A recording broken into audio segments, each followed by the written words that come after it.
Before this video starts, I just want to apologize for how bad my voice audio has sounded the past couple of videos, including this one. It's atrocious. I'm ashamed of it. I will fix it by the next video, I promise. I don't know what I'm doing wrong, but we'll figure it out. Enjoy the video. After many requests to do an updated top 5 top tier jets in War Thunder, today we are finally going to get around to doing it. And yes, this is a top 5 top tier jets in War Thunder in the current meta. So planes that, in my opinion, I think are going to be the most competitive to run in today's matchmaker. And just like the last video, I'm going to go ahead and say a couple of disclaimers. Number one, it is entirely possible that this video is going to be outdated, at least, my opinion being outdated, within like 2 or 3 weeks of it being uploaded. War Thunder is constantly changing, new updates, new mechanics, stuff like that. And within, a month from now, I might have a completely new list. That's probably unlikely, though it could maybe change a little bit here and there as time goes on. Second disclaimer, I cannot emphasize this enough, that this is my opinion.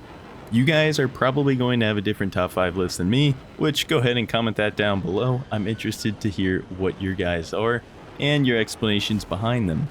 Keep in mind that there are, of course, things that these aircraft are going to do and have objectively better than other aircraft. Some are faster than others, some have better weapons, some have better radar, etc, etc.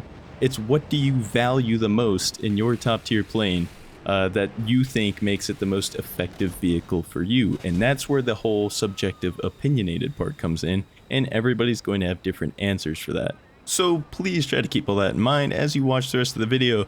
And with all that being said, let's go ahead and start out with number 5 of the top 5 top tier.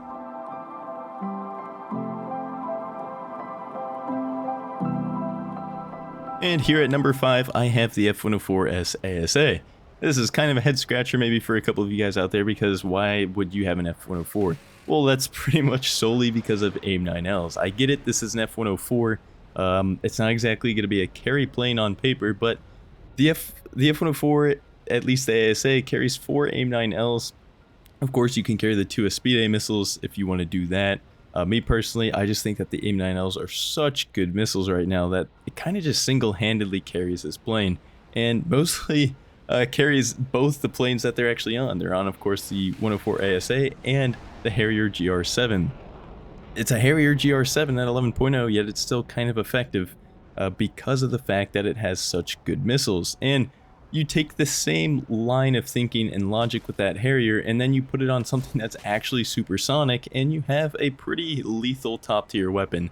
Granted, you have teammates alive, and the reason I have that little, asterisk there at the end of that, granted you have teammates alive, is because if you don't, and people hop onto your 6 o'clock, there's really not a whole lot you can do. Now, of course, in the middle of a normal match, you can just flare and run away and get some help from your teammates.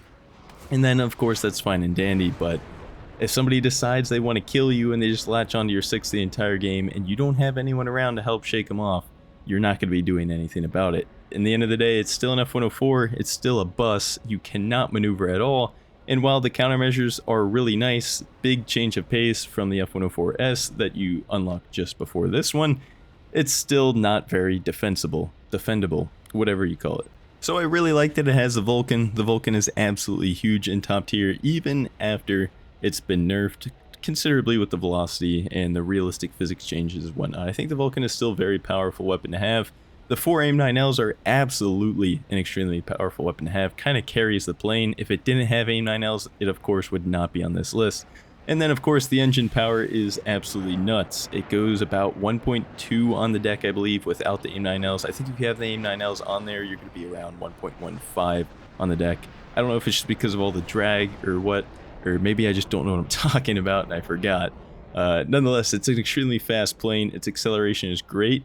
It's especially fast at high altitude, and you're really not going to have much of a problem kind of turning away from people and outrunning them once again after you've turned, and you can create some more distance to get some help or make some room for a head-on, whatever you gotta do. But again, it's not going to be a carry plane, and you have to have some teammates around, otherwise you're not going to have a very enjoyable time.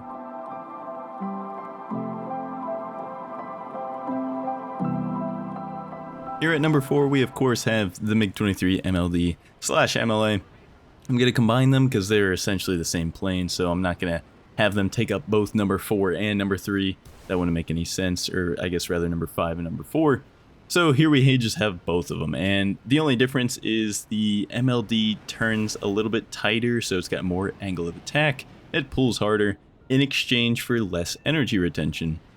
Other than that, they're the exact same plane, you just gotta choose, do you want the more angle of attack or do you want the more energy retention? And me personally, I usually like the MLA, and that's why you see it in this clip, but man, this is a plane many people would like to forget about, because, I mean, look at those R-24Ts that I opened this clip up with. You can just go up to, I guess, 4,000 or 5,000 meters, wherever you gotta be to not be spotted. Be nice and directly above the enemy team. Use your IRST, slave the R-24T onto an unsuspecting target, and it's pretty much 2 free kills every single time. Extremely frustrating when it happens. It happens to me. It happens to pretty much everyone, because you simply cannot be looking all over the place all at once, and if you can't see it, you're not going to be able to flare it. Other than that, you have 4 R60s, and R60s, not the best missiles, not the worst though either. I'd probably put them in tier 2 out of a tier 3 bracket that I kind of have in my head. So they're definitely usable, and once you're out of R24s, you'll probably still get a couple kills with the R60s if you can get some opportune launches. Now, of course, I did kind of gloss over the fact that you could take the R24Rs instead of the R24Ts. I personally just like the Ts though, because they don't give any RWR, and I think that you have a much higher probability of getting a kill with the Ts, because nobody's going to know it's coming. The R24Rs are still pretty good though, as far as radar missiles are concerned, so if you want to go that route, by all means, you do get MTI mode, so you can use them at low altitude with, you know, ground clutter and stuff like that in the area, similar to what you get in Pulse Doppler. Pretty much the exact same thing, really, for the sake of argument here in War Thunder. You get large caliber countermeasures, which is pretty nice. I don't really notice that much of a difference between large caliber and normal. It just kind of depends on how hot your engine is more than anything. At least that's what I've noticed in my experience. The flight performance on the MLA and MLD is still exceptionally good. Of course, you're going to be getting railed by the F-14 if you are unfortunate enough to have to 1v1 dogfight that. You're going to get railed by the J7E more than likely, if they are somewhat competent. However, against everything else, you're going to be doing the railing here in the MiG-23, and that's always something that's nice to be able to have in your back pocket for when things get a little bit sketchy. The GSH-23 cannon, in my opinion, has always left a little bit to be desired when it comes to the velocity, at least, you know, right out of the barrel. It's even worse now with the realistic physics, but basically people can just dodge your rounds as they leave the muzzle. A little bit annoying to deal with, but with the flight performance that you have, you can still definitely make it work. So MiG-23 is still a fantastic pick even in current day.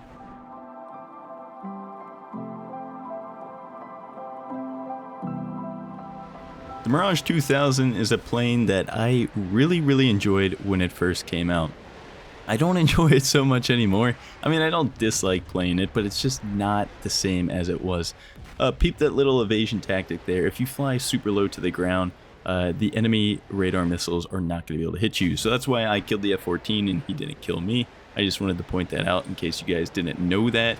A lot of people probably do though, but hey, if you don't, there you go. You have a new tactic you can kind of pocket for later if you need it. Back to what I was saying, the Mirage 2000, I don't like it as much anymore as I did on release, but that's not to say it's not still a fantastic aircraft. Just because I personally don't like it doesn't necessarily mean I'm going to deny the effectiveness of this plane. The only thing I wish is that it had 4 magic loadout instead of the 2 and 2. I don't really like the Super 530s a whole lot. They do tend to pull really hard and track really well, but they are pretty slow compared to the competition. So if you launch your missile at the same time as, say, an F-14 or something with 7 Fs, an E2 and R-24, depending on the range, you are going to be dying first unless you can find a way to dodge it, which the only way to really reliably dodge SARs right now is to be 90-degree chaffing them, which means you're going to be breaking your own lock, or just notching the radar in general, diving low at altitude, turning around cold aspect so it loses lock. Something radar related, not kinetic related, if that makes any sense. Basically what I'm trying to say is if you're going to dodge an incoming SAR, you kind of have to forfeit the ability for your SAR to hit its target. Combine that with just how good Magic 2s are, and I would think that the plane, at least for me, would perform a lot better with just the 4 Magic 2 loadout. Nonetheless, it's still a fantastic plane as it is. The thrust is crazy. You get really good acceleration, really good climb. If you're in a dogfight, you get extreme AOA because it is a delta, so you're going to be pulling really hard. The engine, though, is extremely powerful, and you can kind of just sit on your engine and point your nose to where you need to point it to get your shot or your missile off. Even if you're technically getting out-energied by your opponent, you can still probably get a shot in the end anyways. So the Mirage 2000, not my favorite right now, but still I think it is a very powerful plane in the current meta. It could be more powerful with 4 Magic 2s, I think, but that's just kind of a personal thing. Nonetheless, if you get it, you will probably enjoy it.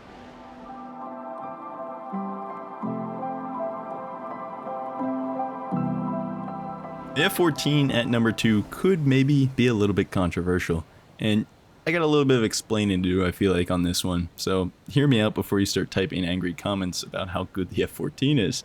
I know, the F-14 is extremely good. Arguably the best in the game. In fact, if you put the F-14 at number 1, I'm not going to argue with you. That's completely fair.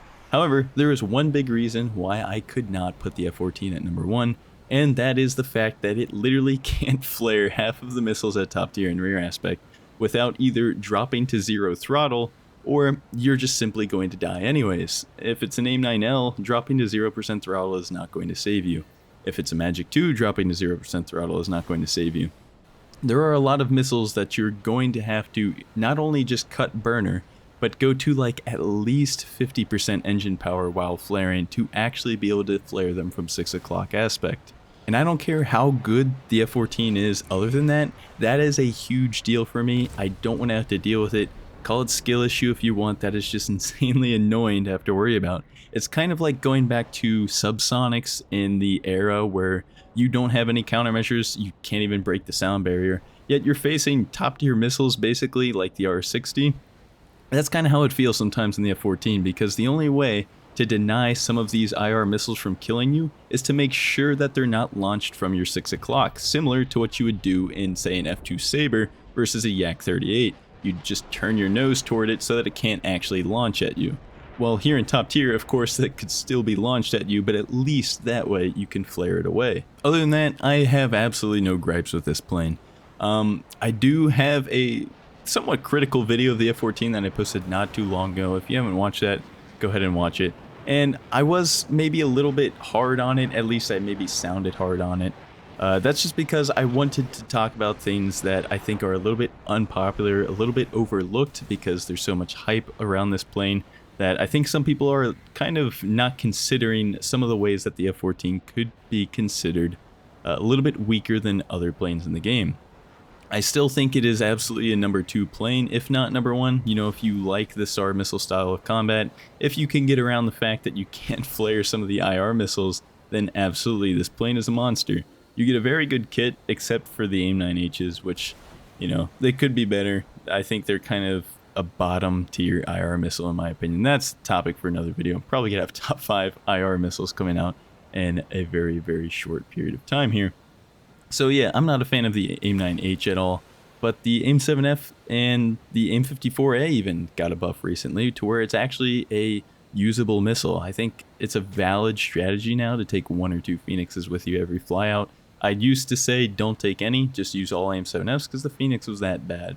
But it's been buffed and it's pretty good now. And then of course the 7F is pretty much as good as a SAR gets. So you have a really good radar, you have some good radar missiles, and your flight performance is second to none. As long as you don't have 4 Phoenixes and 45 minutes of fuel on your plane, which unfortunately sometimes you're going to have and you're not going to be able to maneuver that well. But other than that, it's an absolute beast. And of course, most of you probably saw this coming at number 1.